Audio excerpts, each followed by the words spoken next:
rezultātu, ka mēs sasniedzam, tad viņš arī ir. Nav rezultātu, Kaspar, nav rezultātu, nav jums taisnība. Rezultāts ir tas, ka viņus noķēra, bet viņi turpina strādāt. Tas rezultāts būtu tad, ka viņi neturpinātu strādāt, bet viņi turpina strādāt. Un piemērs visai valstī ir tāda, ka jums jāturpina būt urķēties kases aparātos, bet tie, kas vainīgi, tie turpinās strādāt. Un tā nedrīkst būt.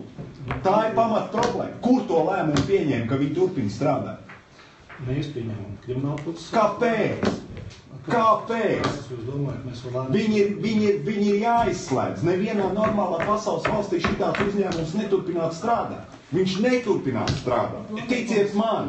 Nevienā pasaules valstī par tādiem noziegumiem lieliem miljoniem nebūtu tāda tiesas sprieduma, kāda šobrīd. Jā, taisnīgi. Bet kaut kur tas sākās, bet ne jau tiesa pieņēma lēmumu Ganvejam turpināt strādāt. Ne jau tiesa. Bet tajā pašā laikā tas Ganvejs kaut vai piemēra pēc, ja, viņš vismaz to miljonu samaksās. Bet šis ir nepareizi.